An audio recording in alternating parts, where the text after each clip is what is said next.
Assalamualaikum warahmatullahi wabarakatuh. Kembali lagi di channel Pak Iris. Kali ini Pak Iris akan membahas materi IPS kelas 8 semester genap bab 4 yang B, kondisi masyarakat Indonesia pada masa penjajahan, part 3-nya, yaitu perlawanan terhadap kolonialisme dan imperialisme persekutuan dagang. Sebelum dimulai, jangan lupa like, subscribe, dan share. Semoga bermanfaat bagi kita semua. Yuk kita bahas. Tujuan setelah menonton video ini dapat menjelaskan perlawanan terhadap persekutuan dagang. Yang pertama, perlawanan Sultan Ternate melawan Portugis. Yang kedua, perlawanan Sultan Aceh melawan Portugis. Ketiga, perlawanan Sultan Hasanuddin melawan VOC. Keempat, perlawanan Sultan Mataram melawan VOC. Yuk kita bahas. Pertama, perlawanan Sultan Ternate melawan Portugis. Penyebabnya, Portugis memonopoli perdagangan rempah-rempah. Kedua, ikut campur dalam pemerintahan. Ketiga, adanya motif gospel, yaitu menyebarkan agama Kristen, dan membunuh Sultan Hairun. Tahunnya 1565, Sultan Hairun melawan. Portugis terdesak dan damai 1570 di benteng Sao Paulo. Tetapi Sultan Hairun malah dibunuh. Tahun 1575, Sultan Babullah, putra Hairun, membalas, yaitu melawan Portugis dan berhasil mengusirnya dari Ternate. Tokohnya Sultan Hairun dan Sultan Babullah. Dampaknya, Portugis berhasil diusir dari Maluku karena Ternate dan Tidore bersatu. Namun, 1605 VOC ke Maluku. Perhatikan gambar di sini.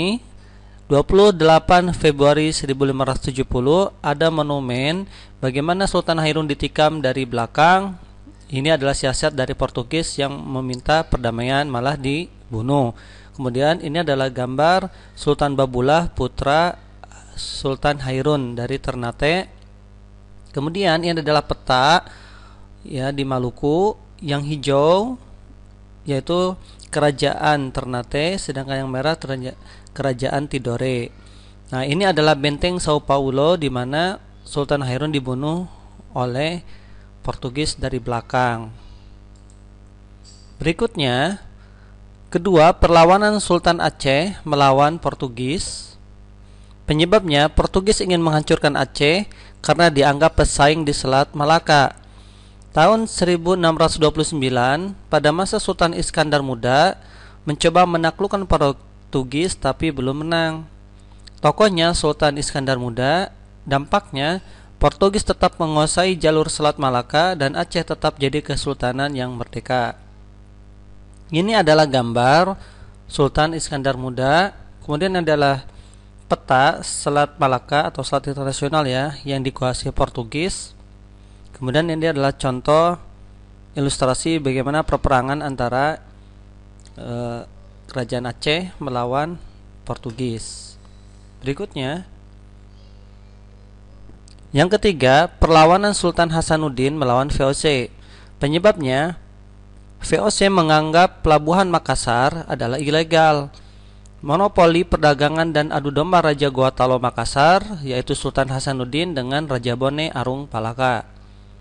Pada tahun 1660, VOC menyerang kerajaan Makassar tetapi gagal, dan 1667 menyerang lagi di bawah pimpinan Cornelis Spelman dan berhasil mengalahkan Hasanuddin.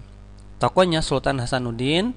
Dampaknya, adanya perjanjian Bongaya pada 18 November 1667 antara Hasanuddin dengan VOC. Apa isi perjanjian Bongaya 18 November 1667? Pertama, Belanda memperoleh monopoli rempah-rempah di Makassar. Kedua, Belanda mendirikan benteng pertahanan di Makassar. Ketiga, Makassar melepaskan daerah kekuasaannya berupa daerah di luar Makassar. Keempat, Arung Palaka diakui sebagai Raja Bone. Ini adalah gambar Sultan Hasanuddin yang dijuluki ayam jantan dari timur karena keberanian dan kegigihannya.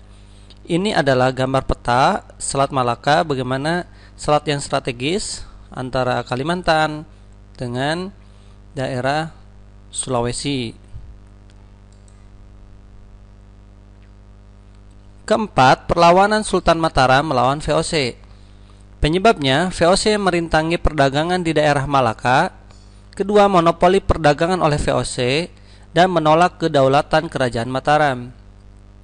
Tahun 1628 terjadi serangan pertama dipimpin Tumenggung Bahurekso melawan VOC yang dipimpin John Viterjun Kun, tapi gagal karena kurang perbekalan dan senjata VOC modern. Dilanjutkan dengan serangan kedua 1629 dipimpin Dipati Puger dan Dipati Purbaya, juga gagal seperti serangan pertama. Ditambah lumbung padi banyak dihancurkan VOC, jadi semakin lemah. Yang ketiga, tokohnya ada Sultan Agung Hanyakara Kusuma, ini yang paling gigih melawan VOC.